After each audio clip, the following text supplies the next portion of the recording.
Hi guys! Today we'll be recapping a story called I Don't Want to Be the Magpie Bridge. Please like the video and subscribe to the channel. It helps us a lot. Enjoy!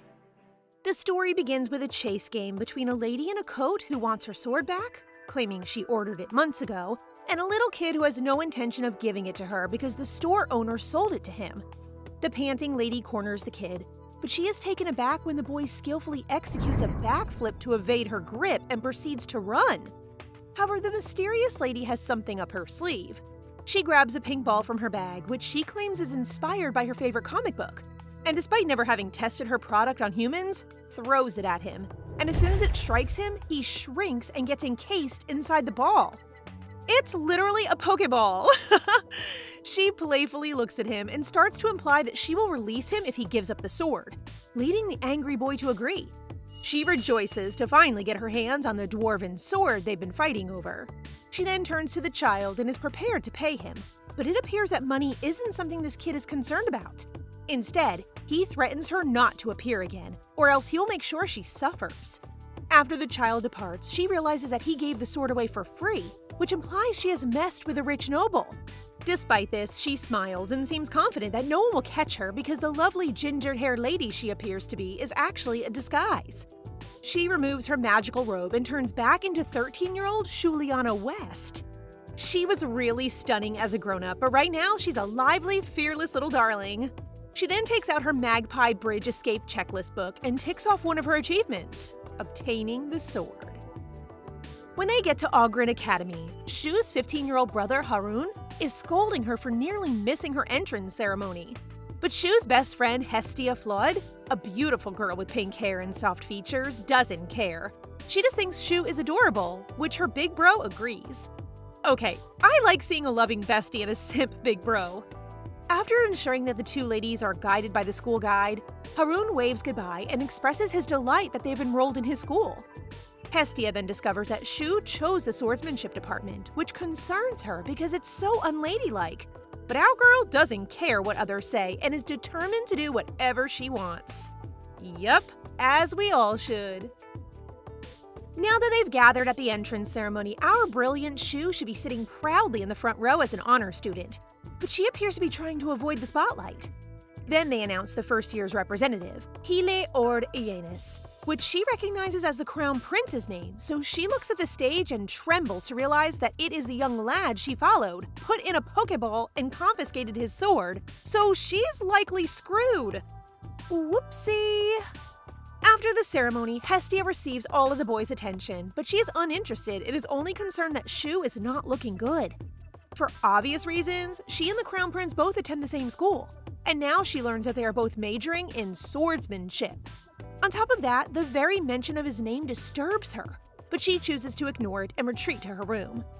Hess gets cranky by her enthusiasm, which contrasts with her dislike of the fact that their rooms are so far apart, and she pouts, prompting Shu to pat her head and promise to pay her frequent visits. Hess also claims that she is only concerned that Shu will forget her if the swordsmanship boys take all of her attention, unaware that she is the one who has won the hearts of all the boys, causing Shu to sigh and believe her best friend is such a baby. Adorable besties. Shu cautiously makes her way to her dorm room where she discovers that third-year student Hazel Minamizu will be her roommate. Shu believes it's bad luck the moment she walks in when she sees her brat-looking girl dormmate, who is so upfront about how she doesn't like having a roommate. But she was very mistaken about this senior. In fact, she is a ball of sunshine. Yay! She's pretty too! Hazel is shocked to find that Shu majors in swordsmanship and aspires to be a knight. She remarks that it will be difficult for her to marry if she becomes a knight, prompting Shu to express her belief that marriage will never guarantee her future, so she prefers to have a solid salary with guaranteed severance pay for retirement. Hazel is ecstatic and proud of her independence and coolness, and Shu grins because she knows how people will react when she tells them she wants to be a knight. Some will think it's strange, like Hestia, and others will think it's amazing, like Hazel. She understands them because it's still uncommon for women to pursue careers in this world, and she may have been one of them if she hadn't had that dream. She began having bizarre dreams at the age of 5, and in them, she sees her past life as Han Yi-un. This is when she realizes she was living in a novel world she had read previously and knew she was destined to suffer. Her family will become bankrupt and she'll be sold as a bride, with Hestia contributing to her misery. No, I like their friendship.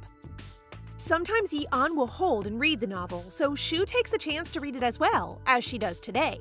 So she scans and attempts to find useful information, such as the fact that someone will compel Hestia, and that person is Hile. She screams as she wakes up that morning, realizing why she hates the Crown Prince's guts. He's one of the main leads. Shu is reincarnated in the novel The Guys Around Hestia, and as you may all have guessed, it is a romance story centered around the grown-up Hestia. Oh my, Hestia looks stunning on the novel cover! Juliana's role is to be her best friend, and despite being a supporting character, she will attract a lot of male attention. Which is great, but it's not what you think. These men are merely using her to get closer to Hestia. In short, she is used as a magpie bridge, connecting the female lead to her suitors. Although Shu knows that none of this is Hestia's fault, she is adamant that she will never let herself become that bridge. Hestia pouts because lunch is over, which means her time with her best friend is done as well. Shu goes first to change into her swordsmanship uniform, and while she does so, she realizes that she will not be able to hide from Hile, and they will undoubtedly meet during class. She regrets that she just changed into her adult appearance and did not entirely conceal herself when she first saw Hile, which makes her nervous because, despite the disguise, the prince may be sharp enough to recognize her right away. So do you know what this girl does? She shows up to the practice field clad in a towel, which is really drawing more attention to her. With a mischievous grin on her face, she thinks her disguise is going to work. However, her plans are thwarted when the teacher calls for everyone to line up for a one-on-one battle to test their skills. Among the male leads in the novel, the one she least wants to cross paths with is the raving, obsessed Prince Hile. Not gonna lie, the prince looks incredibly attractive in this mature image of himself. He will approach Juliana, and the innocent girl, unaware of his manipulation, will fall in love with him. And when things don't go his way with Hestia, this insane guy will torment Shu. That is yet in the future, but it is better to be safe than sorry.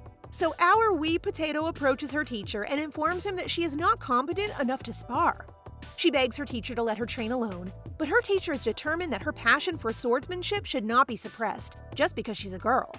Although it's great to have a teacher who has her back, his current level of support isn't helping her, particularly because he calls out for Hile to help her. Uno reverse on her, but we all love a supportive teacher. Ever since Shu started dreaming of her past life, a career in public service has always been Shu's goal.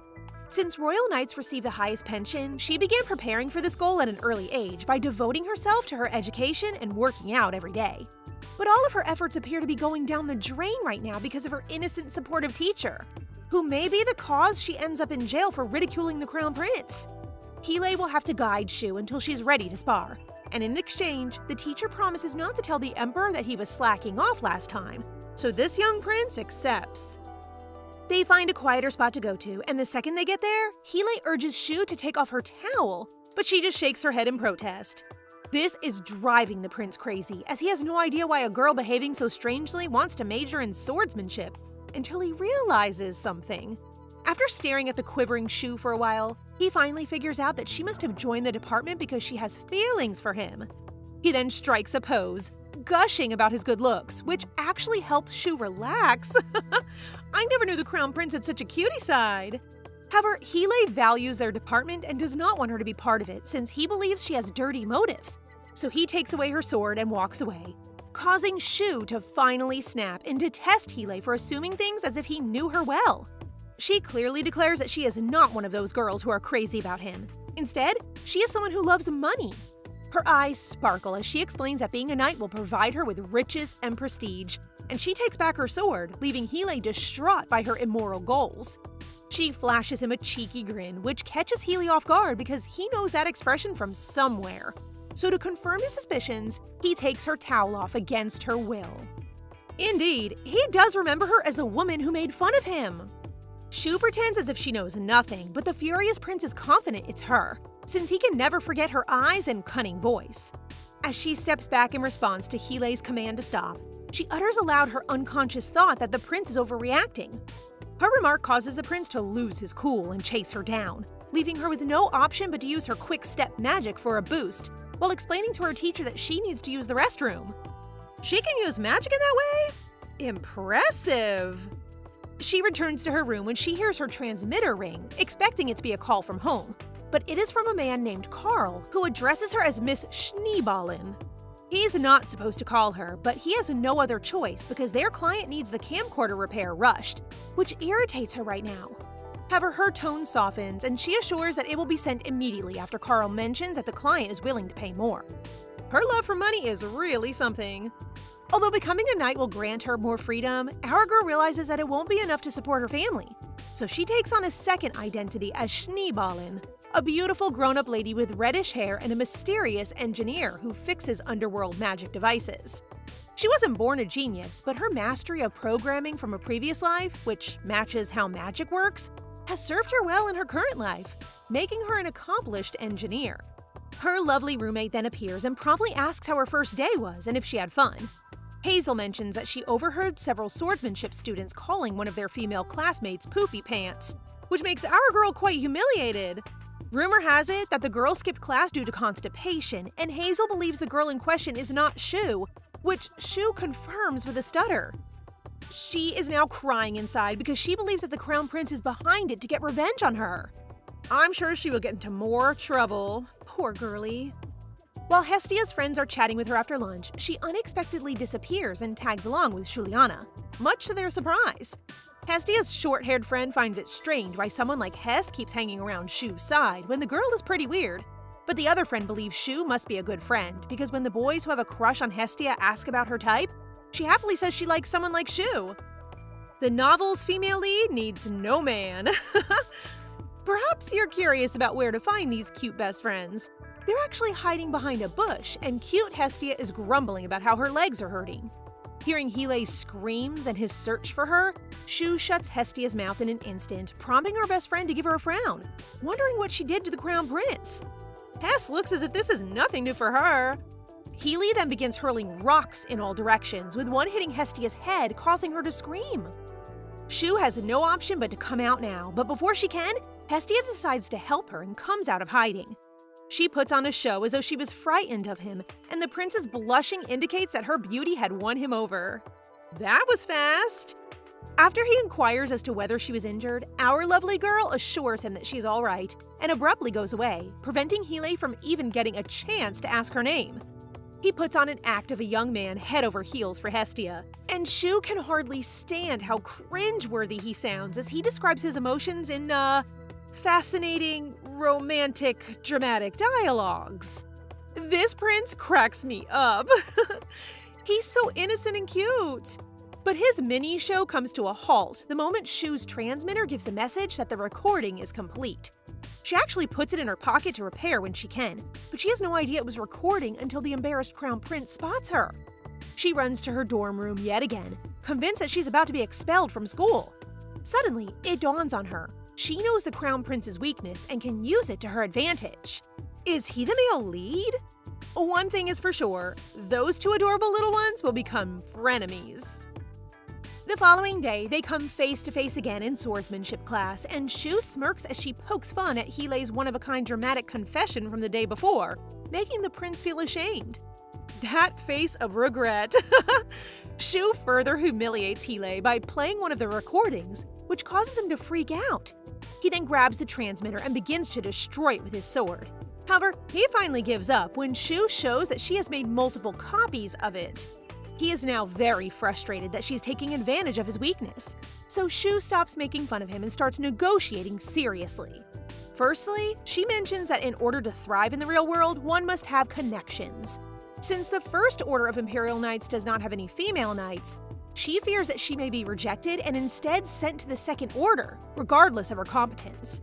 When Hilei starts to think that it could be true, Shu goes all dramatic and demands that the Crown Prince become her connection.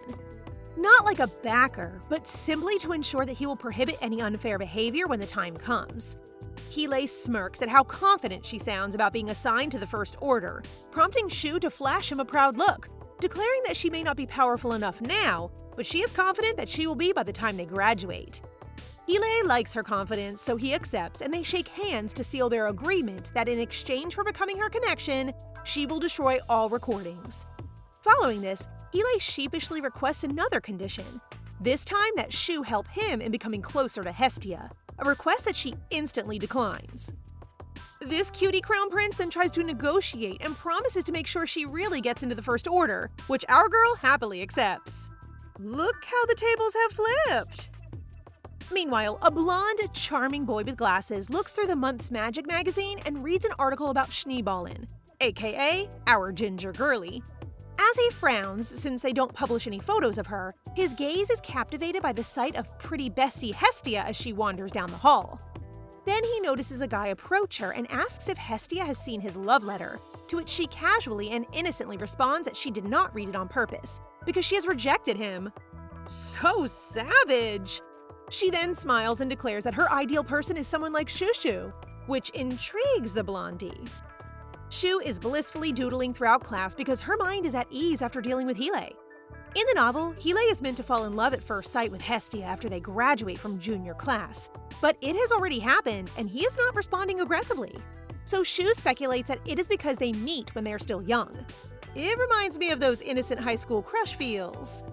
Hestia and Shu are about to go for lunch when Hile interrupts them, stating that he has to speak with Shu for a moment. This prompts Hestia to wonder if she isn't included in their conversation, causing this boy to flush and claim she isn't, missing his golden opportunity with her.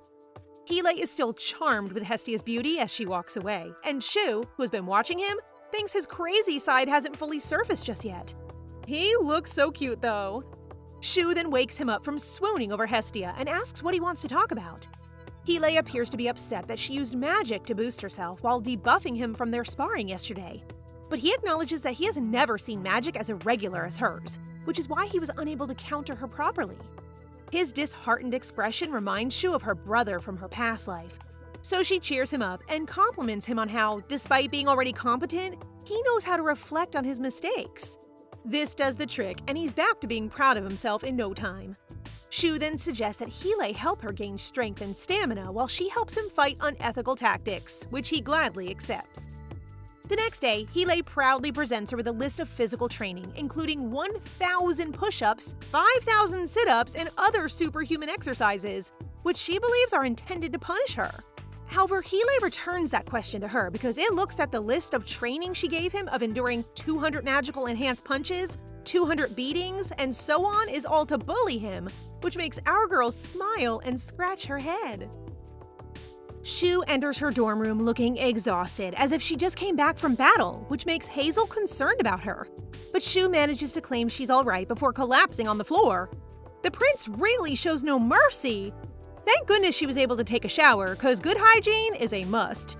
Despite her feelings of being an annoyance to Hazel, her senior persists in helping her dry her hair and instructing her to sit quietly, which Shu has no choice but to comply with.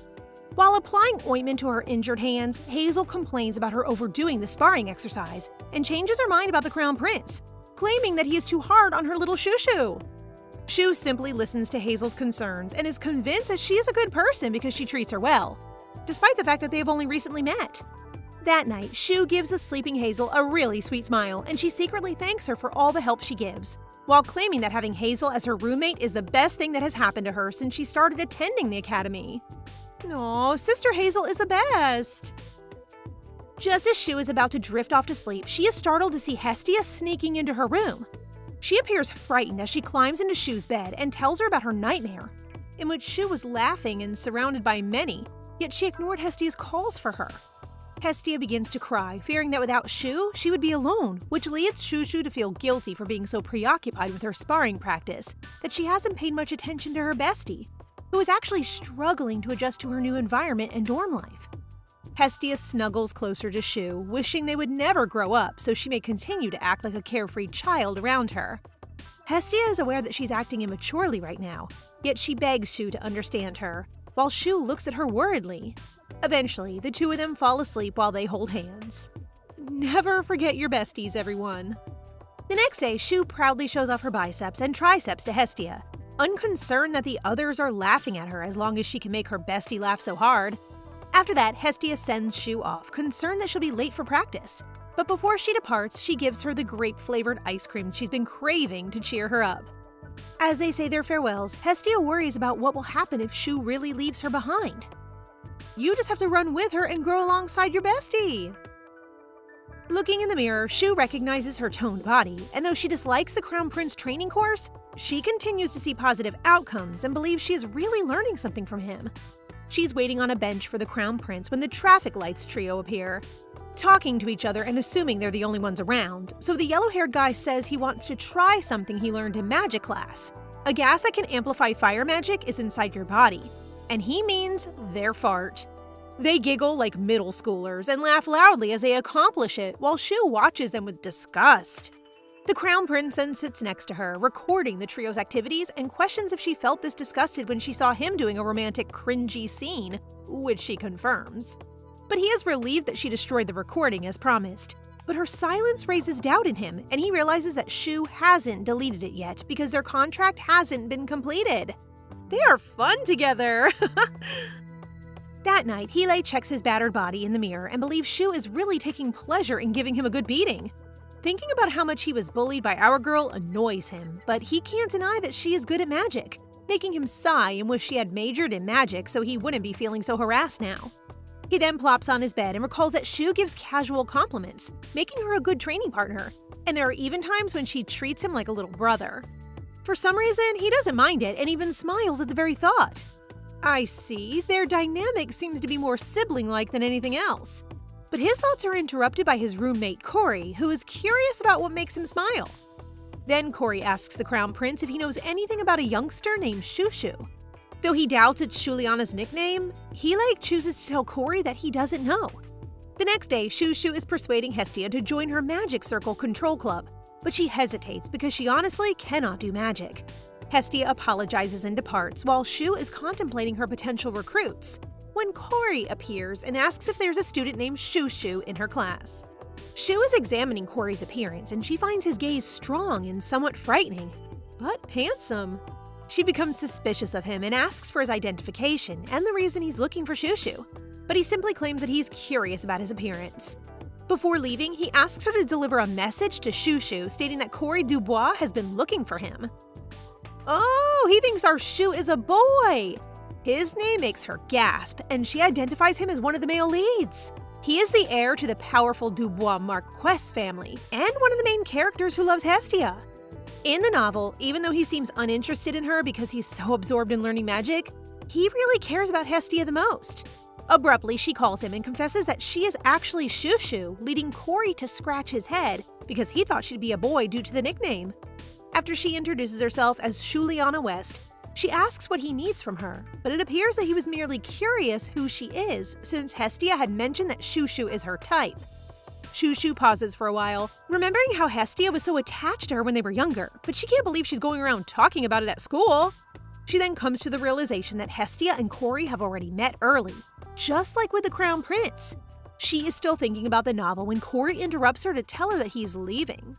She thinks that the novel might happen before they graduate, but she turns her focus to her recruitment paper as she needs at least one person to start the club, but everyone she knows is already in good clubs. Then she realizes that Corey Dubois could be someone, so she hurriedly exits the room to go after him, recalling that he is an outstanding magician in the novel. Since the club is dedicated to magic, she is sure that he will gladly join when she convinces him to do so. She grins and calls him over, acting all friendly as she shows him the recruitment paper and strongly asks if he wants to join her newly formed Magic Circle Control Club. She adds that this club will study magic circle manipulation using magical theories and formulas.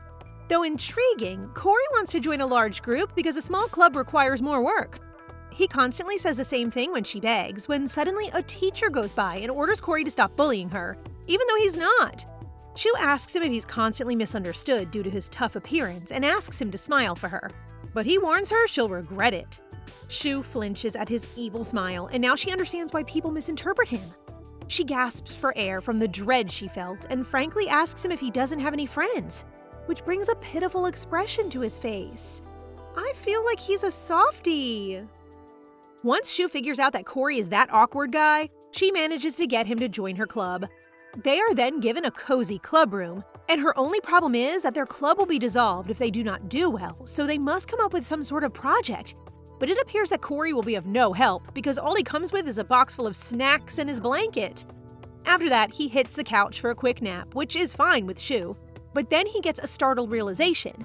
With club activities every 2 days, he'll have more time to relax. This makes him happy, but our girl gets the chills just looking at his smiling face. He then gets to his feet and tells Shu she should stop being so polite and start calling him by his name, like any good friend would.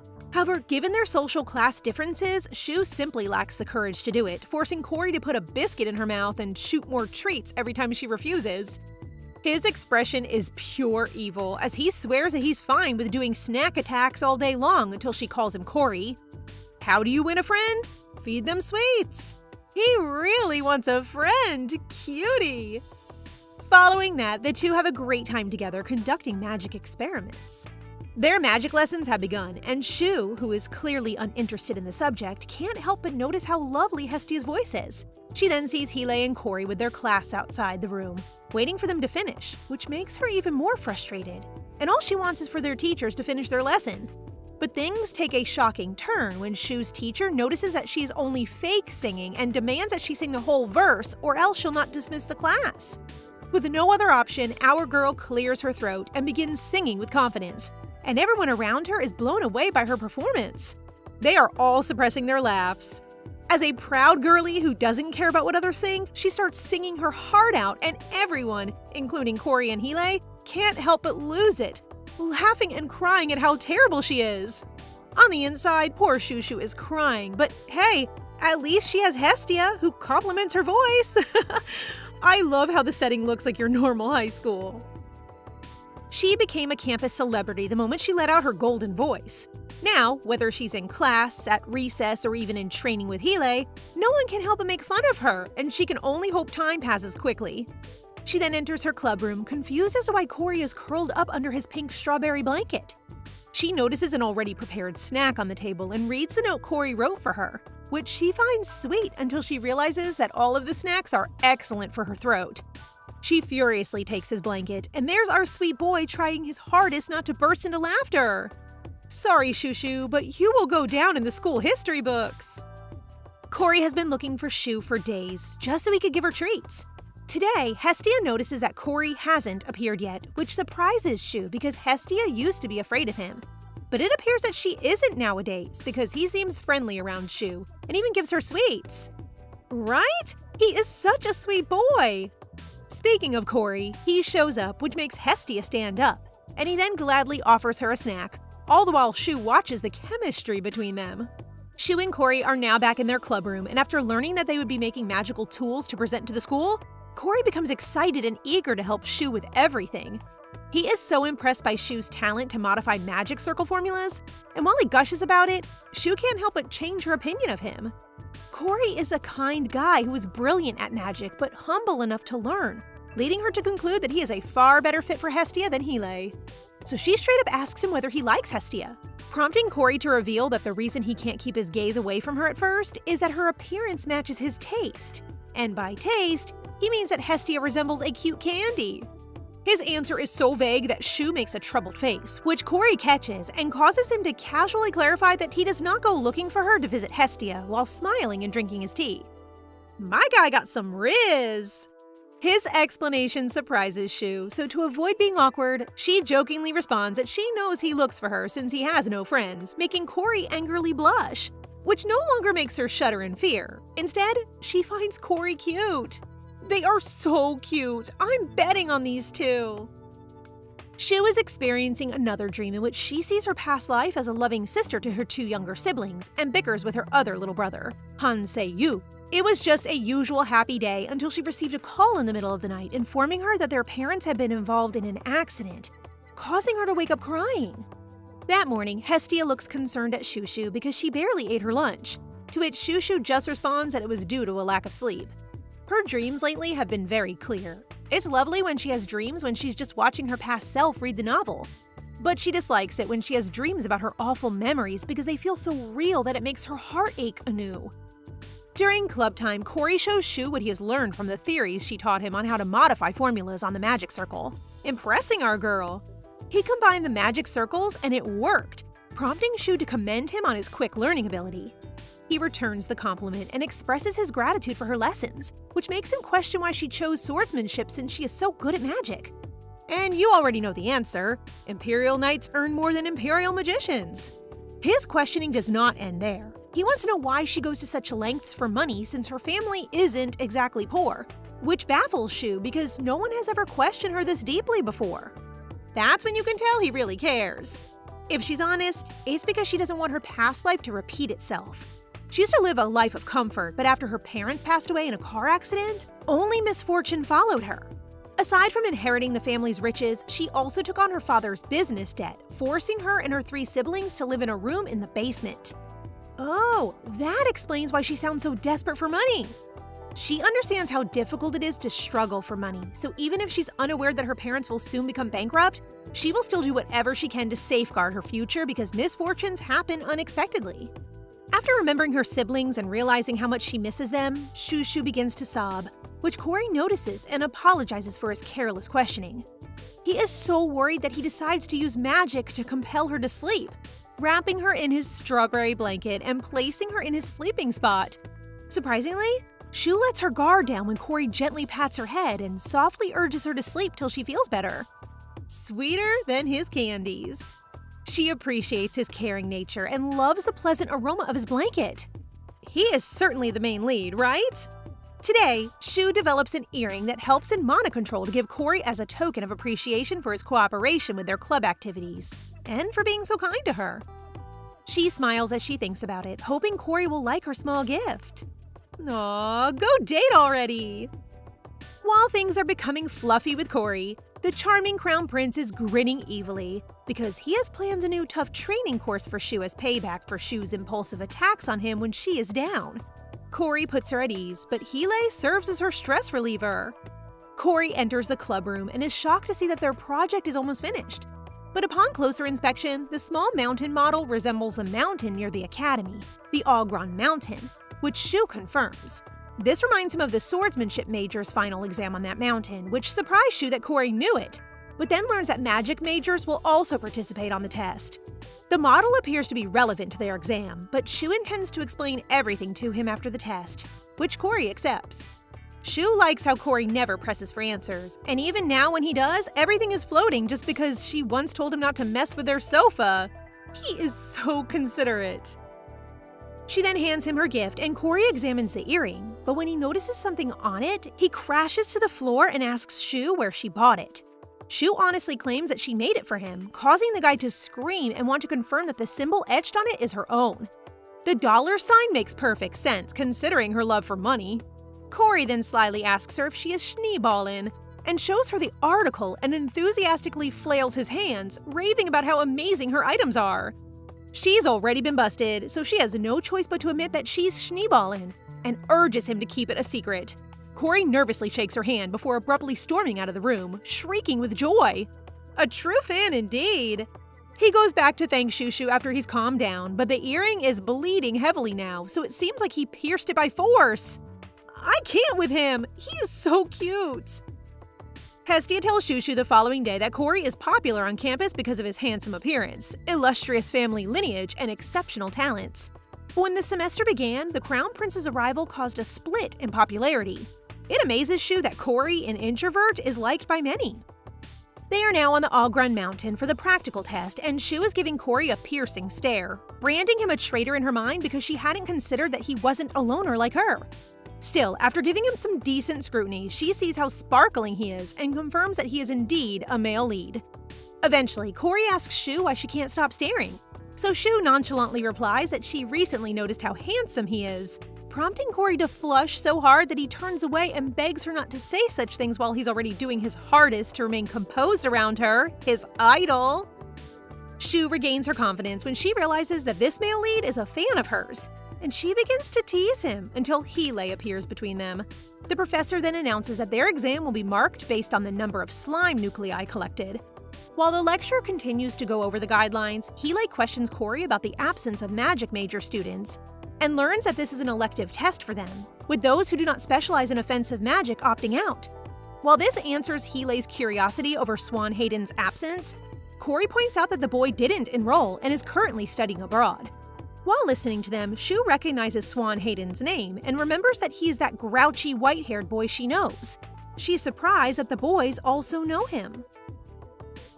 Shu is surprised when Heelay asks about her relationship with Swan Hayden, because he has heard the Blanche and West families are close, to which she replies with no enthusiasm that it is solely due to their family's businesses and has nothing to do with her. When they were younger, she recalls Swan visiting them at home with his father, and when the adults were at work, he would also visit their drill hall, so she would frequently run into him while training. She noticed that Swan always looked cold and wore a long-sleeved turtleneck that covered his entire torso. However, when she caught a glimpse of his arms, the severity of his injury surprised her. So this guy has a horrible past, has he? Shu may not know much else about Swan, but she is quite aware of his terrible personality. She begins to sulk, recalling Swan's temperament and the frequent rejection she experienced whenever she attempted to initiate a conversation, while he always pretended to listen to Hestia when she attempted to talk with him. This saddened Shu, but she immediately moved on, considering Swan is one of the male leads.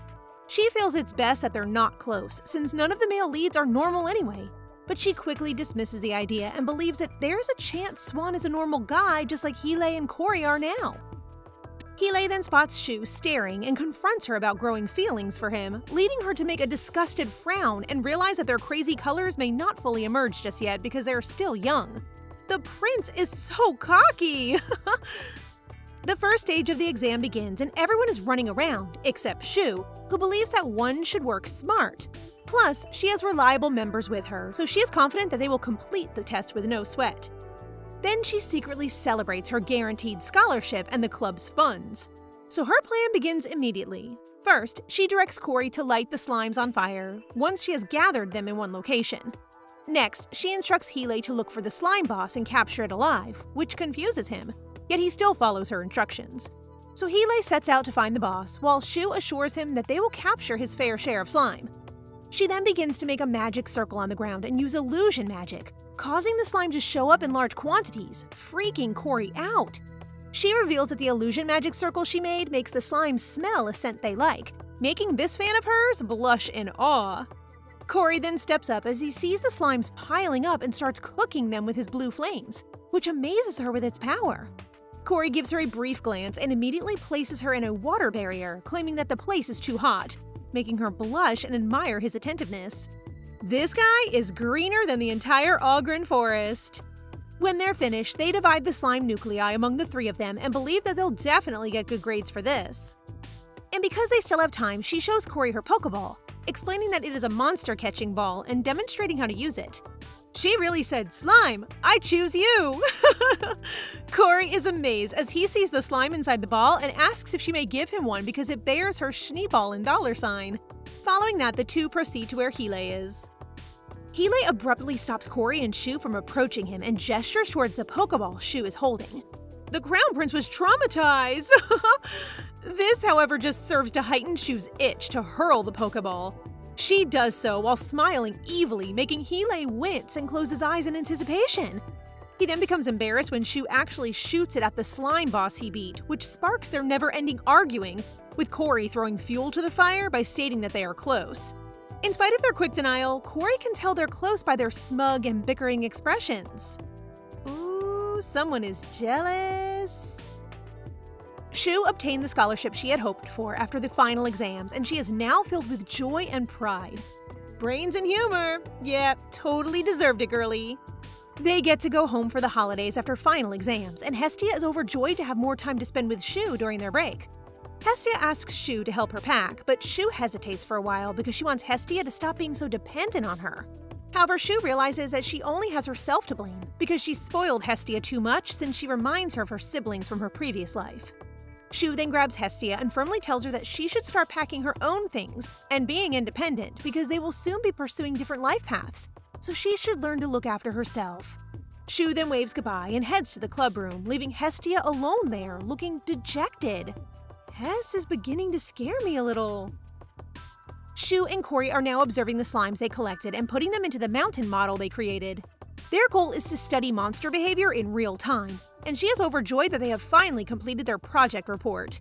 Cory then notes that the teacher in charge of the clubs is interested in their project and expects that they will place high in the club rankings next semester. It's fantastic news, but what draws Shu's attention is that Cory only joined her club because she was persistent, so she is concerned about whether he will stay next semester. Of course he will, he's your fan! The following day at lunchtime, Heelei urges Cory to wake up and go eat lunch, grabbing him while feeling frustrated at how sluggish he is. He also mentions Shu's recent lack of enthusiasm for their training and blames Cory for influencing her. After hearing Shu's name, Cory snaps out of his doze, apologizes to Heelei by giving him some sweets for not being able to eat lunch with him today, and then rushes to the club room. Getting close to the grumpy crown prince is something Cory never expected to happen, and he starts to wonder how it all started. Then he realizes that he is usually in the middle of Heelei and Shu's arguments, which causes him to chuckle and thank Shu for bringing him a new friend. Upon entering the club room, he notices Shu peacefully sleeping on the couch. Intrigued, he crouches down to get a better look at her face, all the while wondering why he isn't as enamored with Hestia's beauty as everyone else. He finds himself fixated on Shu and begins to question whether he has developed an addiction to her face. That's a low-key confession. After staring for I don't know how long, Cory can't help but think Shu is pretty, so he ends up braiding her hair while Shu wakes up confused as to what happened to her hair, braided in different directions. Her looks make her feel stupid and ugly, prompting Cory to panic and immediately remove all of the braids. After he's done, Shu looks at her reflection in the window half asleep and turns to Cory, stating that her curls still make her look ugly, which in reality is incredibly beautiful and makes Cory's heart skip a beat. He gives her a warm smile and gently remarks how cute she looks, causing Shu to finally snap out of her slumber and begin to blush. Cory then puts a clip-on orange-shaped earring on her ear to express his gratitude for the earring she gave him, and it is also proof that he will remain in her club. After that, he bows to his club head and smiles at her with the most adorable look imaginable, which makes Shu turn around in fear that Cory may overhear her heart about to explode. They make each other's heart race, which means the ship is sailing, right? Right? While she's still calming down, Cory invites her to lunch with him, which Shu declines, but this guy isn't backing down, especially since Heelei blames him for making Shu exhausted. He uses his magic to lift her to the canteen, but when her transmitter rings, she decides to take a call and then follow Cory later. After Cory leaves, she answers the call and starts to panic when the caller is Carl, who quickly relays the message that someone respectable wants to meet with her. Today is the first day of their vacation, so the two boys are saying farewell to Shu. It seems like these three are truly becoming close friends because they have plans to go on a food trip together during the break, I believe. The Crown Prince goes first, followed by Shu, as Cory claims he will meet someone on campus first. Inside the carriage are now Shu, Hestia, and her older brother, Harun, who is complaining about how Shu has never paid him a visit. Oh, I nearly forgot about this simp brother of hers! Harun wants to hug her, but Shu won't let him, making him pout since he'll miss being able to hold her when she gets married. Shu firmly clarifies that she has no intention of getting married and instead plans to live alone. Even in her past life, she has never had a lover as well. Probably because she was too preoccupied with making ends meet, but fear not, my darling, you have 4 male leads to choose from. Anyway, best boy Cory, who is still on campus, enters a room where a ginger, long-haired guy waits for him.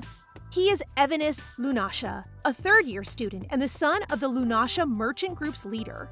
In accordance with their agreement, Cory then trades the magic stones he bought for the Schneeballen item he requested from Evanis. Evanis hands him a small box, cheerfully revealing that he barely got it at auction after a long and tough search. He attempts to tell Cory more, but Cory remembers how much he got deceived into buying more items before, and he knows how much of a businessman Evanis is, so he decides to leave. As Cory leaves, his upbeat demeanor turns icy, and he plops into the chair, intending to say that Cory might get the chance to meet his idol Schneeballen, but he smirks, believing that Cory may already know who the mysterious lady is. Whoa, his dark eyes truly give off that wicked vibe. As soon as Shu and Harun exit the carriage, their attendants cheerfully greet them, and their adorable young brother rushes to hug Shu. Harun also waits for a hug from Kareem, but this kid knows how to play with his brother's feelings and bluntly refuses. But Harun is overjoyed when he receives a hug from their granny servant, Lida. But it appears that this grandma has confused him for Shushu. I cannot with them. Let me give you a hug, Harun. They are now eating supper, and both of their parents are delighted to hear their stories, so Shu can't help but smile at how comfortable her life is compared to her previous life. After that, she takes a careful look at her beautiful mother and notices that she's glittering today, complete with a new elegant dress and jewels. This means her mother went on a shopping spree, wasting their money, prompting Shu to shoot her a disapproving look that causes her mother to shudder. She got her looks from her mother, though. They're both so pretty. But she lets out a deep breath and decides to let her mother off the hook for now. She figures that they probably went above and beyond for today, so she doesn't want to ruin their spirits. Lita then serves Shu the apple pie she wanted, but the first slice causes her to nearly choke. Granny should just knit for her masters. That night, her maid Emily is giggling after learning that Lita mistakenly used sugar for salt, which is why the pie isn't edible. While Emily massages her legs, she understands that Shu is the reason Lita hasn't been dismissed yet. No matter how bad their financial situation is, Shu could never terminate her as she is their family's longest-serving employee and understands that no one would hire someone her age.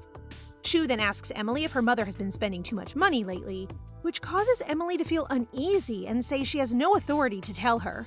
So Shu decides to simply ask her little CCTV, Kareem. She enters Kareem's room and requests a report on their mother's spending, prompting Kareem to flinch, sob, and apologize before disclosing the information. Shu enters her room, shaking in anger because the various invoices she is holding are all the receipts for the items her mother purchased. She throws it in the air, enraged that their debt has increased. Mom is really wasting money, oh my! She has no choice but to work twice as hard as Schneeballen, so she checks through her messages and sees Carl's message regarding the Lunasha merchant group, who want to meet her, which makes her grin because they are a big shot, which means big income for our girl. The next morning, Shu brings all of the receipts to her mother and is aware that she used their emergency savings despite her clear orders not to touch them. Her mother sobs as she asks for forgiveness and admits that she was so down when she and Haroon left that she went shopping to cope. After that, she acknowledges that she's a bad mother, making Shu almost fall for it, but not today, Mom, not today. Shu is lucky that her mom truly cherishes her children, so she aims to use her mother's maternal love as her weapon. First, she breaks down in tears, making it seem like she questions her mom's love for her because she continues to do things that could lead to her being sold, prompting her mother to stand up and believe she's speaking nonsense. Her mother is clueless about the consequences of her spending, so Shu takes the chance to remind her that the ladies of a poor household will be sold as brides to wealthy families. Her acting is so spot on that her mom now looks like she just saw a ghost and is now promising to never let it happen. At least her mom is a good person. Shu then gives her a hug, exaggerating how she does not want to starve or be kicked out, before immediately changing her tone and ordering her mother to refund everything she purchased, which her mother can only comply with. She played with her mom's heart. Sorry, Mom, but we need to save. Now that's done, it's time for Schneeballen to make some money. She has transformed into her Schneeballen disguise and is led to a room within the headquarters of the Empire's best merchant group, Lunasha. While she waits uncomfortably in the room, the thought of the ka-ching money she will receive upon completing her client's request fills her with excitement. Suddenly, the room starts to grow increasingly hot and she starts sweating heavily under her hood. Despite this, she stays cool and patiently waits for her client. But after what seems like hours, no one shows up. Shu can't take the heat anymore and chooses to remove her hood, which turns out to be Evanis's cue to bang his way into the room. Shu, taken aback, believes this person has planned it all along. Shu has done an excellent job concealing her Schneeballen identity for so long, so being discovered so quickly is very distressing. Evanis then sits down, introducing himself as a representative of their organization, and Shu instantly recognizes him as one of the male leads. She can see from his gaze that this guy is far more dangerous than the other male leads, so she intends to immediately complete his request and leave. Evanis finds her bluntness amusing, so he gives her the contract, implying that his request is something serious, which Shu isn't interested in. But after some convincing, she agrees to read it carefully. Her eyes widen as she realizes how beneficial the terms are. The contract states that, in addition to 1,000 golds for signing it, she will receive hundreds of golds per request, which will make her really rich, just as she dreams. However, Shu declines the offer because it is too out of the ordinary for her, and she would have to return to the academy after break. So she stands up and is about to go when Evanis closes the door. She turns to face him and notices that he's not wearing his typical optimistic expression, but rather an intimidating one. Shu freaks out when she finally meets a male lead who, like in the novel, is a true lunatic. She needs to escape immediately, but she remembers she didn't have any Pokeballs, so she plans to use her camcorder to blind him so she can use that chance to escape. However, Evanis uses his hair stick to break it just in time for her to toss the camcorder at him. Is it just me, or does he look disturbingly gorgeous with his hair down? Please be a good guy. He then touches her hair, smiling as he reveals Schneeballen's real name, Shuliana West. Shu gulps in terror, but composes herself to appear tough in front of Evanis, questioning how he knew her identity, but this guy just gives her a smile. It occurs to her that maybe she did something wrong with the organization, but she decides to ponder about it later and concentrate on getting out of there right now.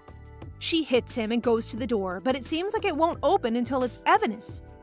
When Shu's anger boils over, she shows her skills by snatching his hair stick, slipping under him to make him fall, and then getting on top of him, pointing the stick at his neck.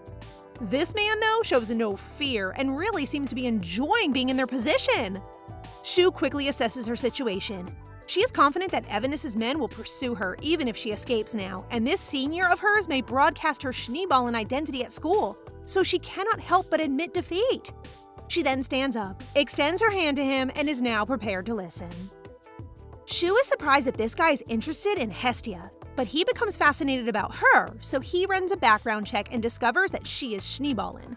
This means Evanis intended to use her to get closer to Hess, which she is seriously avoiding, so she anticipated his plan to remain unchanged, but is taken aback when this charming guy is no longer interested in Hess. He shyly confesses that he is becoming more interested in her, which gives Shu the chills. He then reveals that she disrupted one of his father's businesses, which actually makes Evanis pleased, so as a gift, he intends to give Shu an option. He discloses that the contract his father made will put her in danger, so he tears it and says that after she signs, she will get a tattoo and become a slave for the Lunasha group. He bears a crescent moon on his neck. Does this mean that he is also his father's slave? His father has already set his eyes on her, so if she departs now, she will have troubles. So Evanis suggests that she pretend to enter the contract while working for him. But Shu recalls that Evanis regularly betrays people in the novel. All of a sudden, the pain from his tattoo becomes unbearable, causing him to collapse onto his knees and gasp for air. He then looks so desperate as he begs Shu for help. Based on his tattoo, I am certain his dad is mistreating him. Vacation means going out with your bestie, so Hestia is pleased that Shu made time for her today. And she comments on how everything on the restaurant menu is amazing, despite the fact that they had just strolled into a random place. However, she begins to complain to Shu about how difficult it is to meet her, even though it's their vacation time, and wonders where she's going because she's out all day. Hestia then assumes that Shu is meeting Cory and the Crown Prince without her, but she promptly denies this and clarifies that they have indeed planned to go on a food trip, but it will not happen soon, leaving Hestia to wonder when. However, Shu doesn't respond to her, leaving Hestia disappointed by the lack of attention from the very person who invited her. Hess sounds like a jealous girlfriend here.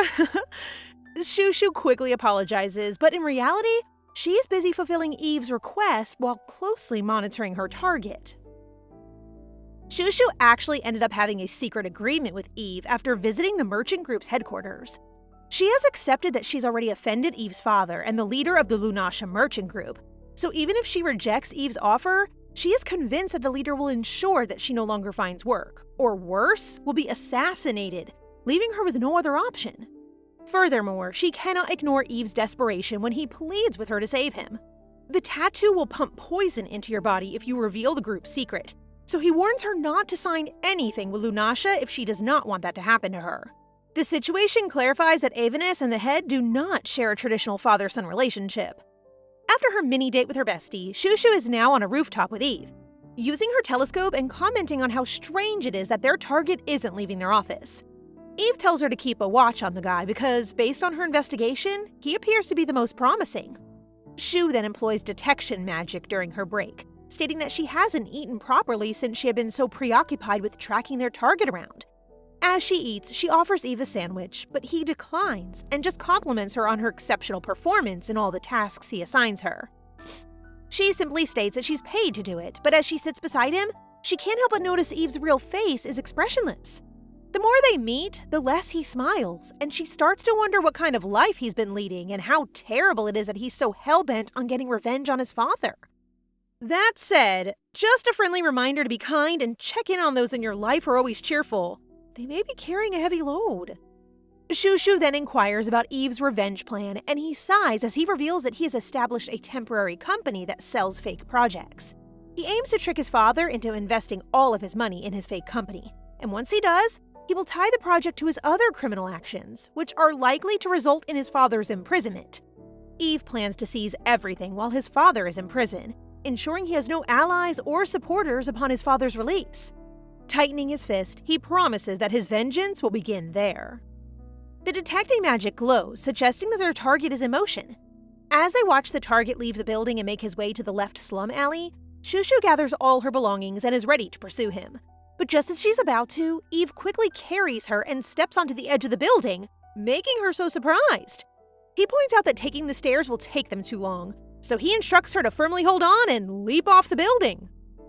Aveness lets go of Shu's legs in midair, causing Shu to panic even more, whereas this guy simply rips a magical item, allowing them to float before landing. As they touch the ground, she huffs, and her legs won't stop shaking, so she advises Eve to follow their target on his own. However, he persists in carrying her on his back as they rush through the alley where the man entered, only to realize that he has vanished. However, the sight of 3 women in the neighborhood causes Eve to design a smart scheme in which Shushu pretends to be asleep. He uses his charisma and enticing smile to seek their assistance, which they all find impossible to refuse. He then informs them that his older sister is drunk. Their father had brought the house key and gone somewhere, leaving them unable to go home. He is concerned about leaving his sister on the cold floor, which prompts the ladies to react. Eve continues to tell them that he believes their father went that way and asks if they've seen him. After describing the man to them, one lady claims she saw someone who matched his description enter Yusar's shack, but she's not sure if minors are allowed there. One woman informs him that since he's just looking for his father, there should be no problem. After receiving directions to Yusar's shack, he expresses his gratitude and continues on his way. They both enter Yusar's shack and stumble upon a place that looks like a club. However, because of the immense size of the area, they find it difficult to locate their target. Eventually, Eve locates the man seated in a corner, but there's a large crowd around him, making it difficult to approach without attracting too much attention. Eve believes Shushu should provide a distraction, which initially surprises her. However, the idea of being paid for this duty motivates her to strive for perfection, especially after seeing some girls dance. So she tells Eve that she'll do it, but she asks for extra money, which he readily accepts. She then comes to the center of the stage, telling the ladies that their dance is so boring. So our very confident Shushu grabs everyone's attention and screams that they better make some noise. She removes her cape and begins dancing like a fish, making everyone laugh so hard. Even their target! Not gonna lie, I thought she would start singing again. Well, despite her embarrassment and for the love of money, she continues to dance until everyone follows her lead, and Eve can't help but chuckle. Aw, look at him smiling so genuinely. The entire bar is now dancing the Shushu dance, while our icon here ducks down the bar alleyway in shame. Now that he has all the information he needs, Eve thanks her for her hard work. However, it seems like Shushu is unable to get up after dancing for hours. He carries her through the busy street, and as they go, Shu notices a street vendor selling grilled skewers, so Eve buys her 2, claiming that one would not be enough to fill her tummy. They look cute here though, but I'm loyal to Corey. Anyway, Shu headlocks him and instructs him to eat, but when he refuses, she throws a tantrum like a child, prompting Eve to set her down, lean closer to her, and take a tiny bite, causing our girl to blush at how smooth he was. Eve? Corey? Eve? Ugh, this is so hard! Thinking about it now, Shu has never seen Eve eat anything other than water or milk, along with the strange powdered medicine he takes regularly every day. Eve then interrupts her thoughts and says that he intended to force her to carry out horrible acts for the sake of his objective. But he has since changed his mind and claims Shu is free to leave. He gives Shushu a sad smile as he realizes that dirty work does not fit her at all, startling her. The next day, as she prepares a drink, she can't help but think of Eve and believes that his character is very different from the novel. Just then, Big Bro Harun arrives with some screen time and snatches Shu's homemade health juice, which, by the way, is a juice that lowers your health because, amusingly, Harun is now trembling and nearly dies from it. Following that, Shushu, disguised as Schneeballen, bursts into Avanessa's office and proclaims that she will not quit, something he does not expect to hear. Shushu then walks furiously to his desk, realizing that it was him who sent shopping flyers to their house, causing her mother to spend a lot of money on shopping and leaving her with no choice but to work with him, which Eve did not deny and sincerely questions whether she still wants to work with him. After spending time with him, she is certain that Eve is not a bad guy, and no other customer pays as much as he does. So as a lady who values money, she can't let go of him. Eve smiles and lets her be, then proceeds to inform Shushu that his job description today is document sorting. After completing what she was told, our girl collapses to her seat exhausted, while Eve gives her a sandwich before she leaves. She then turns to see what Eve is eating, and there he is again with that powder meal. So she offers him her homemade health drink, hoping that he'll stop consuming weird drugs. Eve responds by clarifying that what he's eating isn't strange, but rather contains painkillers, stress relievers, and nutrients, which irritates Shushu because it plainly isn't a meal but a medicine. She walks away enraged, but pauses when Eve thanks her before gulping the entire bottle.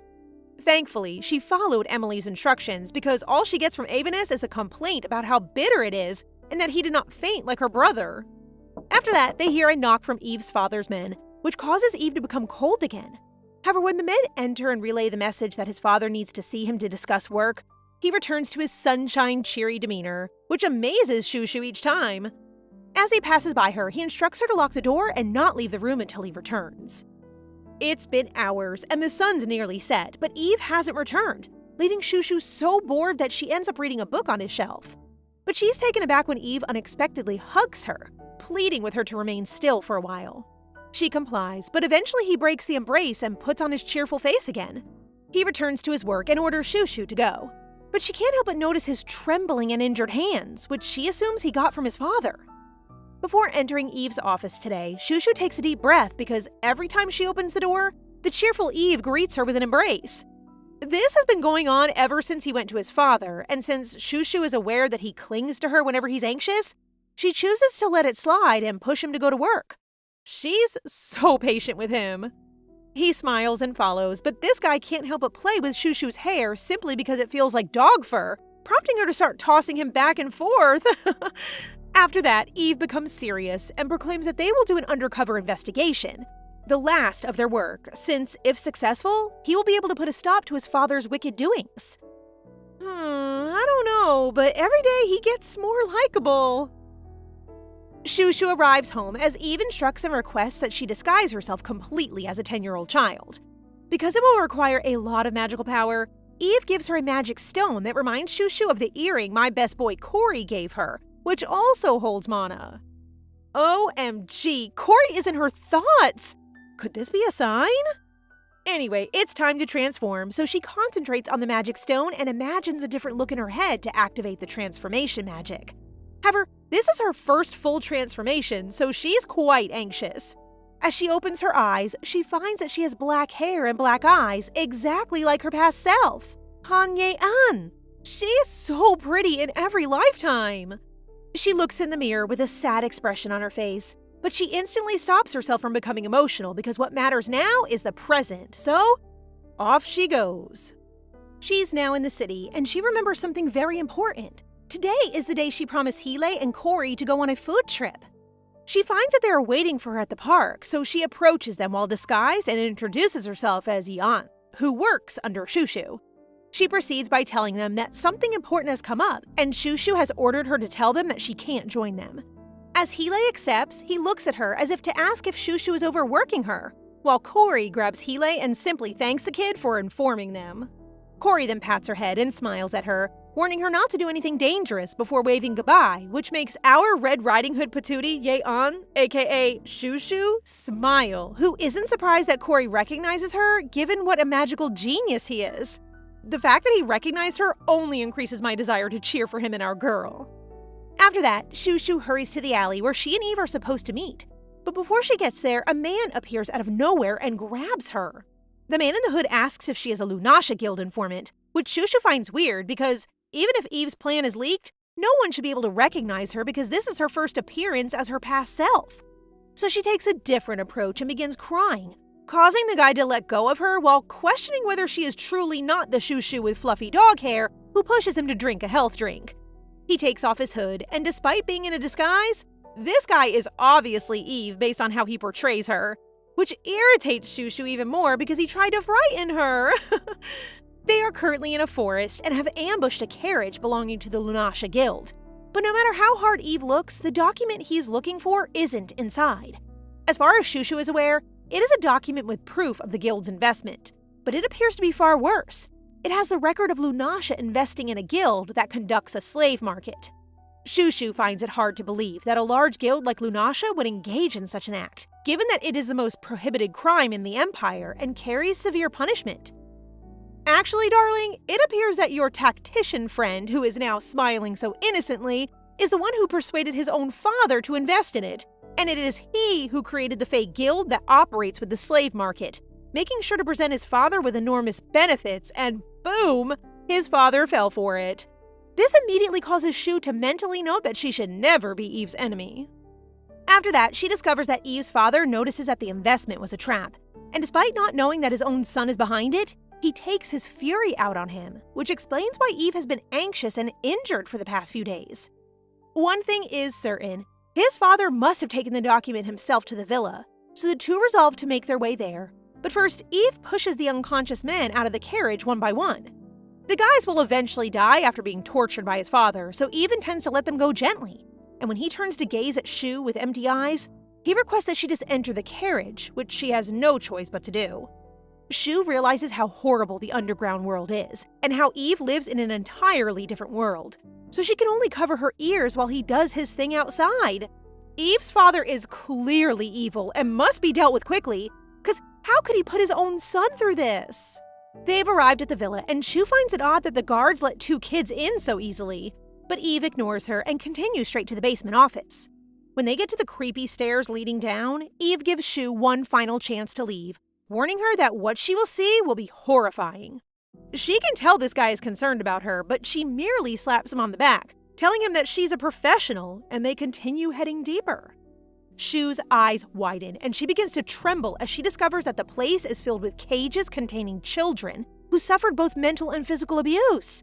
Eve explains that this place is actually Lunasha's headquarters, and the villa's primary purpose is to train talented individuals.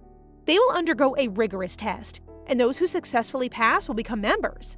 By test, he means a death match in which everyone must kill each other until only 3 remain. Shu is shocked, and she gasps as she believes Eve must have also gone through the horrific training, which Eve notices, so he smiles and confirms that he did, in fact, grow up here. He was upset that he was forced to consume poisoned food, which is why he couldn't eat well. But before he can say anything else, Shu smacks his mouth to get him to stop.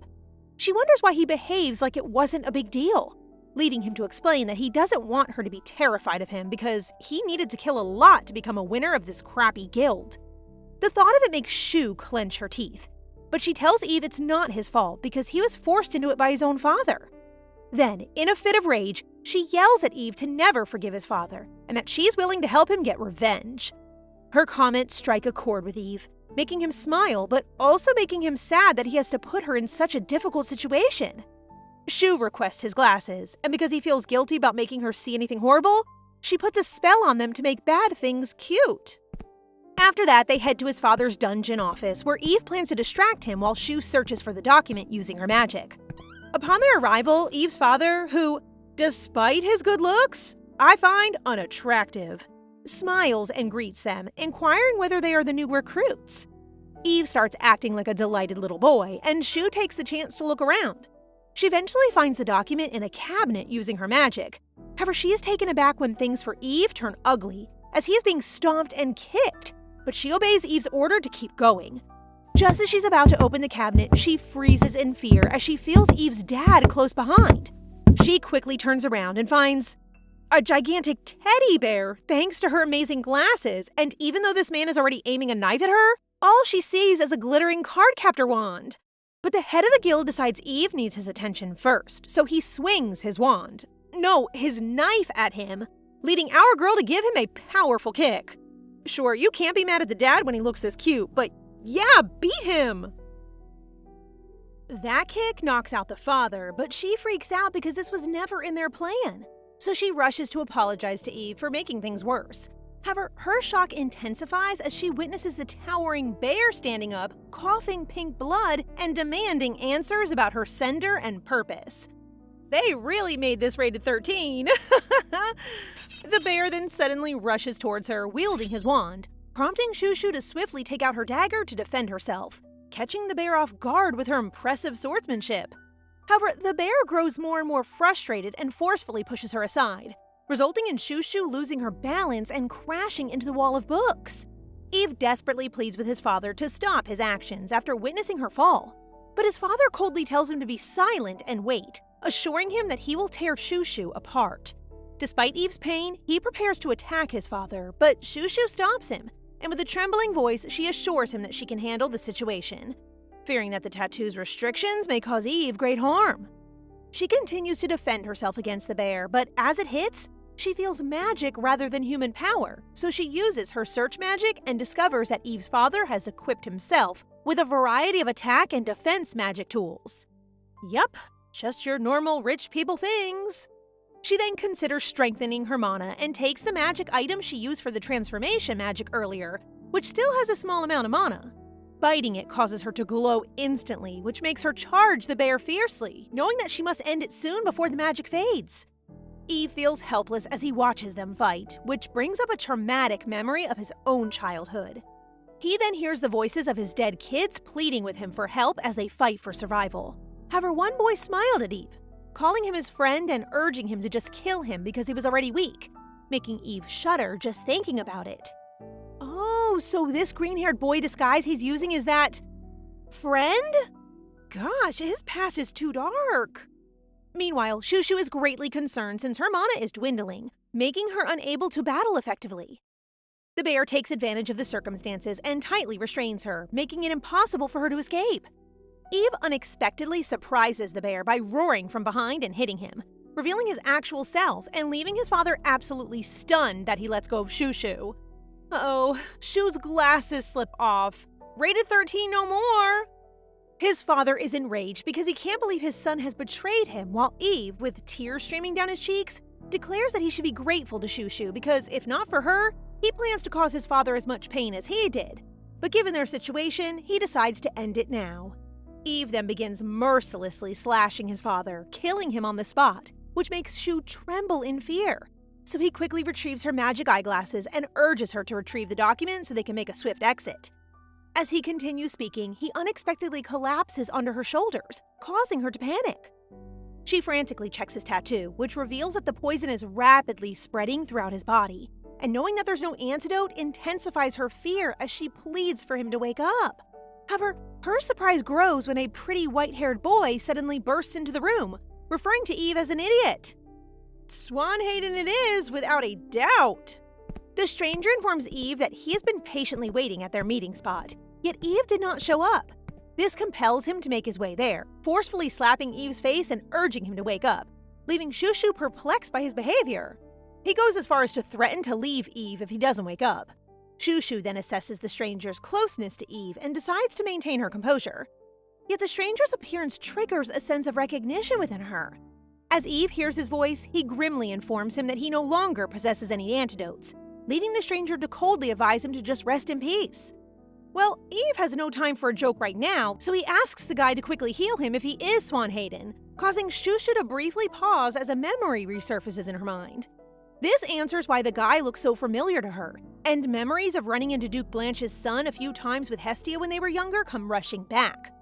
The swan she knows rarely spoke and always maintained a cold demeanor, but now he speaks and appears lively, which surprises Shu.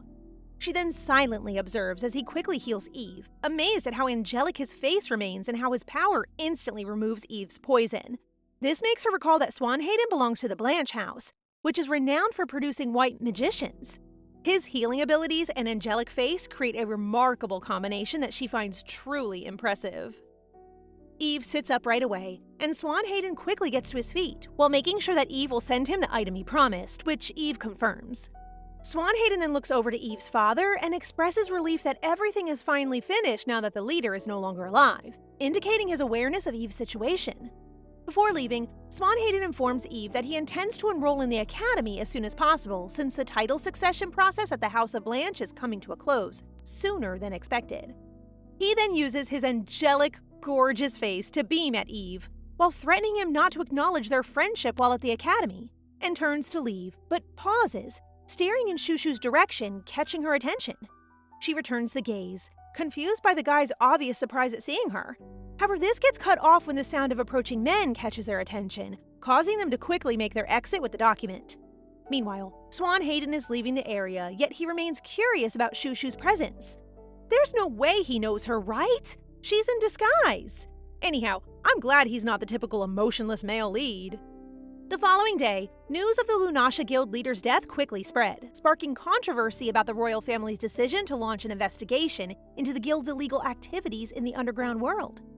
Shushu hears Emily's news, but she's eager to hear other news than that, so Emily tells her that it's unusual for her to spend days rolling around in bed. Well, after her trip in the traumatic basement, our girl is now twice as exhausted as she was before. However, when Emily reminds her that school will resume soon and advises her that she should reconsider how she spends her vacation, Shushu gets her energy back and asks Emily for assistance in preparing to go out, excited for the prospect of having a good time. Our Shushu refuses to allow her vacation to end without having fun, so she goes out with Hess, treats her adorable marshmallow little brother Karim, goes on her promised food trip with Cory and Hile, and even takes some time for herself. That is, until big bro Haroon starts bugging her. She goes to visit Eve at his recently purchased building today, and as soon as she enters, a rushing Eve greets her, ready to hug her, prompting her to quickly leave and slam the door. Eve is devastated, but he agrees not to hug her after she threatens not to enter if he does. Cutie. Eve makes a meal for her, and he even eats veggies himself, which surprised Shu because it is the first time she's seen him eat actual food. This makes him reflect, and he realizes that after his father died, he began to feel free, as if the shackles around him had vanished, which could explain why he suddenly regained his appetite. Given all they've gone through together, they both smile at each other, but Shu becomes annoyed shortly after because this guy still can't eat much, so she ends up eating his portion as well.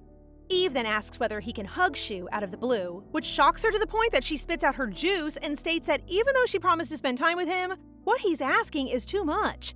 He seemed to have expected this kind of reaction, leading Shu to suggest that he should get a puppy since he always thinks of her as a squishy, fluffy dog. Besides, she can't just hug him because she might lose her chance to date anyone because of him. But Eve nonchalantly says that she doesn't need to date anyone and reminds her that if she gets married, she will have a lot of restrictions and won't be able to use her talents anymore. She scoffs at him, declaring that she's a competent woman who can take care of herself, prompting him to slam the table and demand that she bring a respectable guy as powerful as a dragon. This guy is incredibly stubborn, and nothing she says would get through to him, so she immediately goes. But she realizes that Evanes is similar to her brother, which actually makes her smile. Okay, people, Eve here is a brother figure. Just after that, the new semester has begun, and poor Shushu is teased again by Hile because she is the only one of the four who has not grown. Cory just smiles while Hess defends her, but Shushu is crying on the inside. Gosh, the main leads are growing so fast. Shu has finished unpacking her stuff at her dorm, and glancing in the mirror reminds her of how much Hess, Cory, and Hile have grown in just a few months. Can we just admire how mature and attractive they become? As an anxious girl wanting to become taller, she goes to the club room and asks my forever sweet addict Cory what his technique is for gaining so much height. But he has no secret and simply speculates that it could be due to the veggies he ate or a growth spurt. It's not only Cory. She's also questioned Hazel, who suggests she drink milk, Hile, who believes she just shrinks, and her pretty bestie, who assures her that she's fine just as she is. She also contacted Haroon about how to grow taller, but her older brother refuses to tell her anything unless she comes to see him at the seniors' building. Shushu is really annoyed right now, but desperate times call for desperate measures, so she sneaks inside Haroon's building, using Cory's yellow carrot printed blanket. Hazel, however, notices her right away and squeals, causing the other girls to swarm and admire how adorable Shushu is. They really treat her like a baby. Hazel's clinginess can be quite remarkable, but not until Evanes shows up and begins calling her his beloved Shushu, the one person she really wants to avoid. After Hazel and the other girls leave, Shu gives Eve a disgusted look to ensure he does not ask for a hug or anything else, and she insists he take her to her brother. Eve smiles and claims he is her older brother, when the real brother appears and becomes enraged at whatever Eve is doing with his younger sister. Look at that! Haroon is really dashing when he's dead serious. Eve turns to look at Haroon, and being the businessman that he is, seriously asks Haroon to buy his brother's rights, sparking an argument between the two as Shu tries to sneak away. They look more like siblings than Haroon with their matching orange hair, so with that said, could I have Haroon instead? Kidding. That evening inside his dorm room, Eve is laughing so hard as he rewatches the recording of Shu's fish dance, and he realizes how much fun it is to be with her, so he wants to keep her by his side forever. When this guy acts like this, I don't see him as a brother figure, but rather as a potential match for our girl. In any case, since the class has already begun, our Shu has been blessed to have such caring classmates who give her bottles of milk, work together to stretch her body for her, and even the lunch lady gives her a whole bowl. No, not a bowl, but a whole basin of soup that is good for her bones. I love her school. While walking with Hestia, Shu reveals that Heelei is the one who informed everyone to support her in her height struggles, which makes Hess laugh at how caring everyone is about her bestie. Hess resolves to cheer Shu up by swaying her around, but she bumps into someone holding 2 huge boxes. Shu swiftly assists Hestia in standing up, while the person she runs into sounds furious, but to their surprise, the guy is none other than Swanhaden. He pauses, stacking the boxes, and glances up at the 2 ladies. Upon seeing Hestia, he greets her with a smile, but my girl Hess doesn't appear too thrilled to see him. There is definitely beef between the two. He then walks away, leaving Shu confused as he didn't even greet her, which greatly irritated her. Shu is currently practicing a jumping exercise on the training grounds, but she can't get over the fact that Swan didn't recognize her when the 3 of them were childhood friends. However, she suspects that he simply forgot about her and only remembered Hestia because, after all, she is the novel's female lead, so she chooses to let it go. After that, Heelei, her personal trainer, strikes her in the head because she stops jumping, prompting Shu to question whether doing what he says would actually make her taller, which leads to the 2's usual arguing. I also miss these 2's interactions. They pause as their teacher announces the arrival of a new student in their department, who, to Shu's surprise, is Swan. Blessed with another gorgeous character, which means a new ship is going to sail.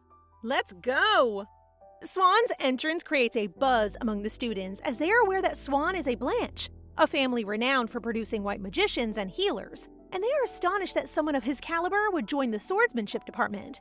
However, hearing some girls squealing at Swan causes them to stop overthinking Swan's decision, because they're still having no clue why there are ladies in their department now, whereas Shu simply smiles proudly because it is her decision to join the department that has inspired other girls to follow.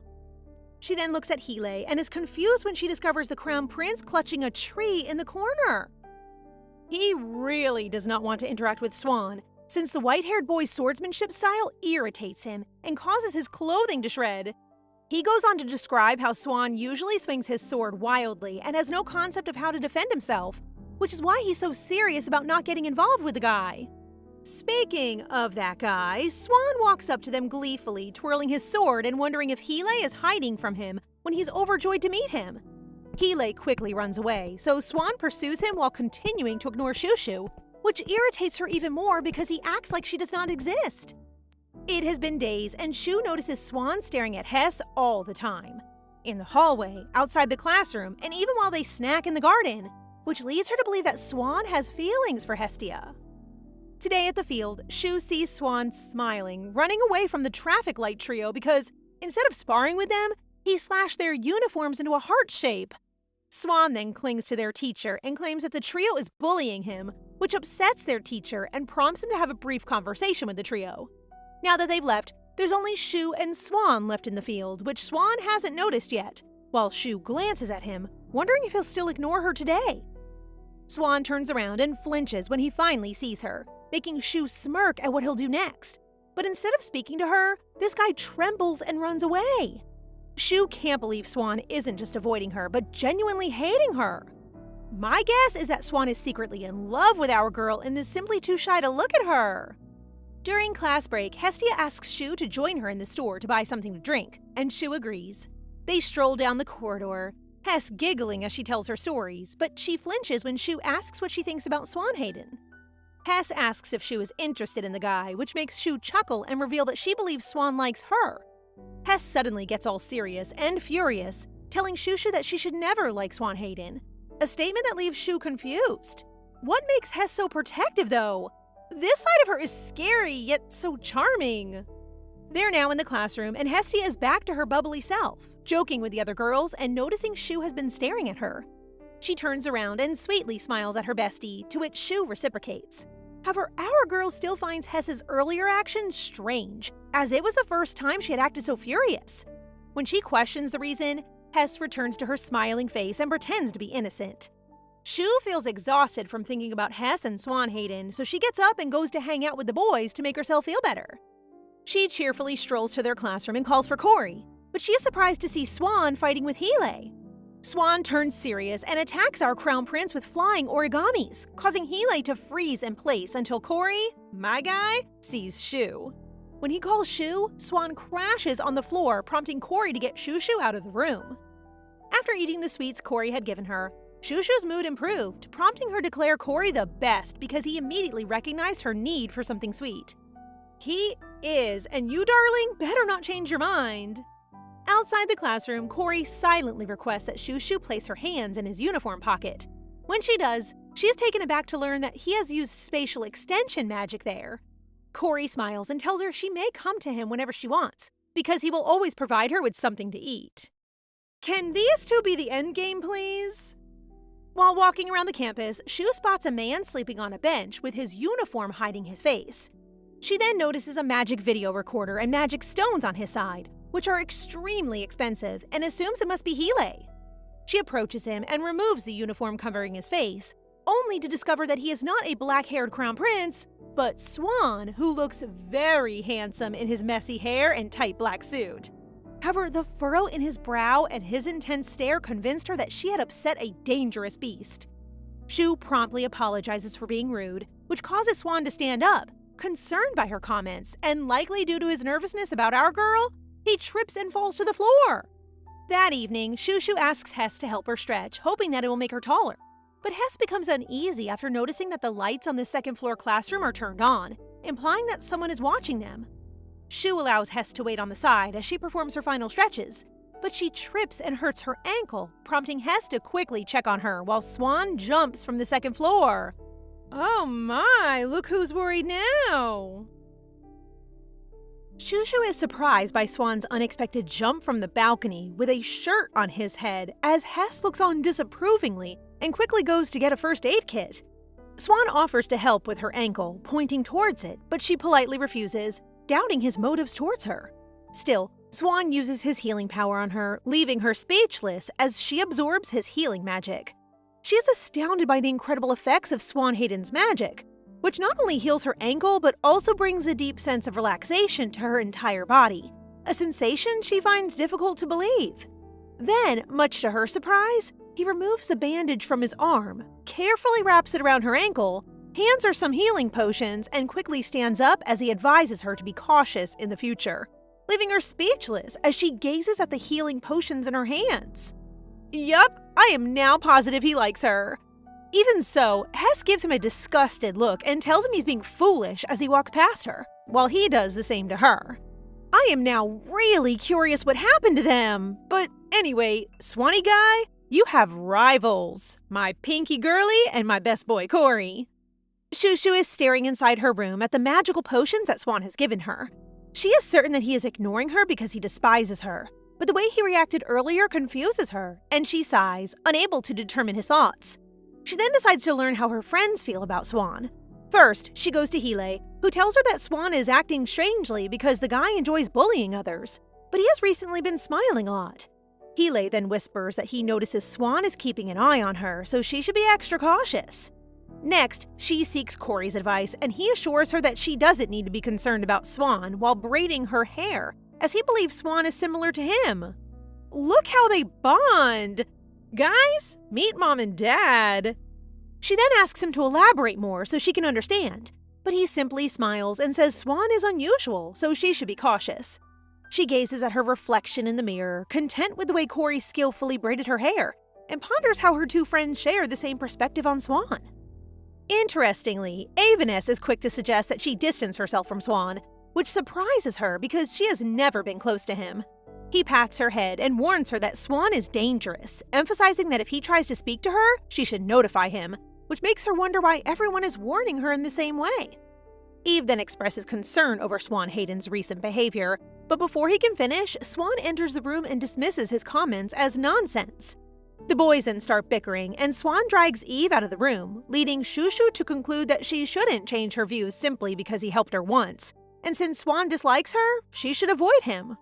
Today, Shushu is shocked when Cory and Heelay tell her she needs to take the Subduing Intermediate Monsters test with Swan Hayden, leaving her to believe that they are establishing a team without her.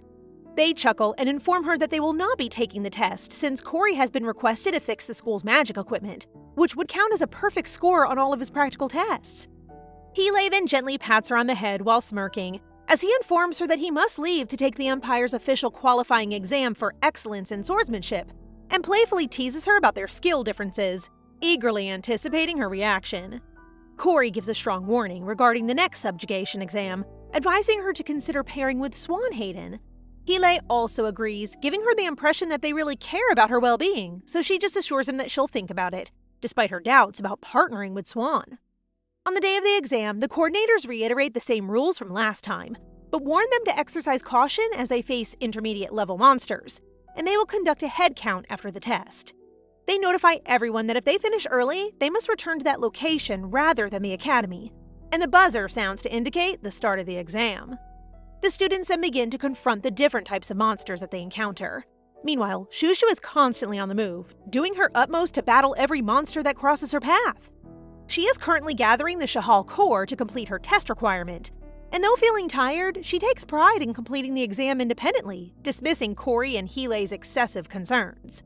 Shushu completes the exam ahead of schedule and chooses to relax by a tree, patiently awaiting the others. However, it appears like she has a fever that is becoming worse, causing her to shiver, and the test has nearly drained her mana. She has concerns about using fire magic to keep warm, fearing that she may unintentionally cause harm to the forest. Suddenly, she hears a piercing scream and rushes to check, only to find that the girls who have recently entered the swordsmanship department are surrounded by monsters. And the worst part is that they're on a cliff.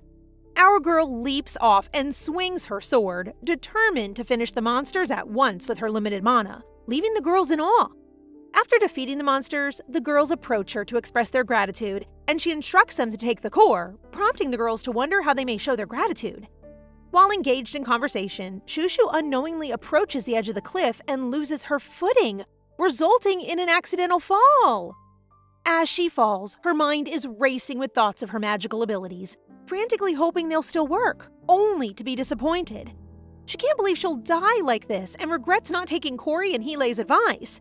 However, she suddenly feels someone healing her and awakens to the sound of someone calling her name, only to be surprised to see Swan Hayden in front of her. He looks so scared and worried and cute. The next thing she knows, she's waking up in the school's infirmary, remembering everything from her fall from the cliff, particularly the anxious expression on Swan's face. Let's take a few hours back, shall we? Swan ends up helping her as she tries to walk after she falls from the cliff. Her problem is that she doesn't know where to go, so she has no choice but to shyly ask him if he knows the way, which causes Swan to sigh, but he confirms that he does, so he walks first so Shu can follow. Shu can't believe this guy is mad again after making a worried expression a while ago, making her want to grab him by the collar and demand to know why he keeps avoiding her eyes, and why he always seems to be there when she needs him. She then pauses for a moment to take a breather because her body still hurts from the fall, which Swan notices, but she simply assures him that she's all right. But an experienced healer like Swan can't be fooled, so he leans in to take her temperature and sees that she's burning. His gaze softens again as he says that she should tell him when she's hurt, which she observes, so she takes the chance to start a conversation with him, asking whether he recalls anything from when they were kids, causing Swan to flinch. He looks down and admits that he remembers how close they were back then, and he shyly requests that she not use such formal speech with him because it seems weird, which puzzles her. The mood around them appears pleasant already, so she finally asks what is upsetting her as to why Swan is avoiding her, but he simply looks away and avoids answering her question by continuing to walk, prompting Shu to wonder whether she did something wrong with him or if he simply hates her. Swan is taken aback by this and immediately turns to her, considering that he will never dislike her. Then, all of a sudden, Shu tumbles. Swan rushes to her rescue, but they both crash to the ground with Shu pressing down on him. Swan is very red right now and uneasy, hoping that someone will help him while he picks grass to control himself. That's just really adorable. He then shuts his eyes and asks Shu to stand up since he can't dare push her away. However, Shu runs out of energy and collapses. Back to the present, as soon as she leaves the clinic, she notices Swan sitting in the corner, who immediately embraces her. He breaks down in tears and begs her not to get sick again, proving that they may have been very close before, but now there's an issue. Nothing about it sticks out in her memory. Swan then gives her medications and offers to give her more if they're not enough, all the while maintaining a worried expression and demanding that she avoid feeling sick again. Shu swears and smiles at him, and despite the fact that she's never seen Swan look so vulnerable, it does not feel strange to her at all. This guy is still moping, making her grin, so to reassure him that she is indeed okay, she gives him a surprise hug, which turns Swan red as if he is about to explode, prompting him to run away. He is so shy, such a cutie. So who says Swan is the only one worried about our Shu? As soon as Swan leaves, 3 little troublemakers rush in. Hess, who appears to have been gardening and is now crying as she swings her shovel, Heelei, who is enraged and is now unsheathing his sword, and Corey, who has a menacing gaze as he shows off his power. Shu has her own little army! They calm down when Shu explains that she only had a cold and that Swan had helped her. So she tells him that she's now fine and encourages them all to continue doing what they were doing. However, her friends scold her, and Heelei even uses his authority to order her to return to the infirmary while Hess and Corey hold both of her arms. Anyone looking for Aveness and Big Bro Haroon? Sure, they're frustrated when they get there, but these two are clearly of a different species. Upon noticing that their sister is refusing to rest, they immediately smash the infirmary door in an attempt to get their teacher nurse to let her use the sick bay. Their love for Shu is so funny and adorable. I really love them all. That evening, she receives a call from her loving mother, who is worried sick after learning that she fainted and is upset because Shu did not even call her. Shu promptly apologizes while her mother recounts the time she caused her concern. But what surprises Shu the most is when her mother narrates the time she got lost. From the way Shu reacts, her mom is convinced that Shu still can't remember the day she mysteriously vanished. So she shares that everyone looked for her at the time, but she was nowhere to be seen, until they eventually found her in her room. Oh, the plot thickens. Shu, having slept so late the night before gathering information about her disappearance, is so sleepy the next day that Hess finds herself compelled to drag her away from her table for lunch. However, Shu's hair got caught on Hess's pen, which Shu recognized because Hess had been using it for a long time. Hess appears surprised by what she said, but she smiles and reveals that she gave it to her, which Shu cannot recall. Did someone abduct her and erase her memories when she was young? Shu is currently seated on a tree branch sipping juice just below the training grounds, thinking about the pen she supposedly gave Hestia. The pen bears Shu's initials, indicating that she did indeed gift it to her bestie, but no matter how hard she tries, she can't remember anything about it. However, her thoughts are interrupted when she witnesses Swan sparring with Jimmy, who was the number 1 in his class before Swan transferred to their school. This Swan, with his black shirt and body bandages exposed while he effortlessly evades Jimmy's attacks, deserves to be my wallpaper. Swan's apparent boredom enrages Jimmy, prompting him to yell that he must fight him properly. As an obedient classmate, my guy gladly complies, and his gaze suddenly turns bloodthirsty. Swan uses his killer aura to launch an attack after another while playing innocent, prompting Jimmy to immediately kneel down and accept defeat. It appears that these two have a bet, and since Jimmy lost, he wonders what he should do, prompting Swan to bring up the prettiest girl in the class. No, the prettiest in the school, which Jimmy assumes is Hestia. Shu listens as Swan corrects Jimmy, stating that it is the girl who is always next to Hess but is too embarrassed to give her name, causing Jimmy to become annoyed and begin describing Shu as a stinking shorty with orange hair. Uh-oh, it seems like you gave the wrong answer. Based on what you said, Swan is clearly prepared to dispose of you. Thankfully, Jimmy is sharp and begins praising Shu, so Swan stands up and tells him to bring every photo or footage relating to her before he leaves. Meanwhile, Shu, who is witnessing all of this, is in denial and believes they are talking about another girl with orange hair. That afternoon, Shu unexpectedly spots Swan sleeping near the river, and because they've grown close, she approaches him. But even with his coat uniform hiding his face, Shu can tell that he's definitely pretending to be sleeping. This makes Shu want to make fun of him, so she whispers and asks if he likes her. Swan instantly gets to his feet, and the once fierce guy has transformed into a timid red tomato, quivering lips, nearly crying soft boy. The duality! Swan stutters and makes an adorable, strange expression, attempting to confess that she is indeed right. But our so-dense girl here guesses he is angry and is now confident that she is not the orange-haired girl he was referring to earlier.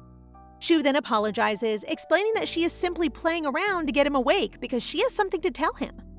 As she starts to scratch her head, she expresses her gratitude for his help in healing her ankle and rescuing her from the cliff.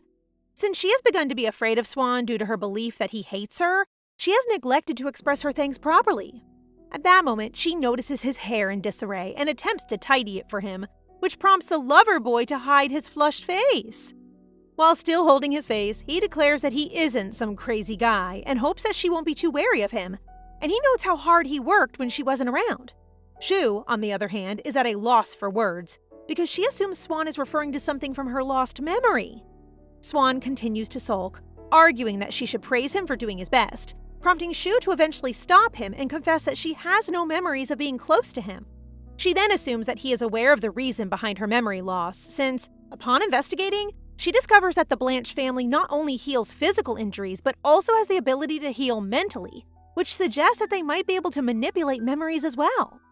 Swan gets to his feet, telling Shu he's sorry but he can't tell her anything, and hoping she can simply live in the present, while Shu is no longer able to push on the subject due to his angry expression.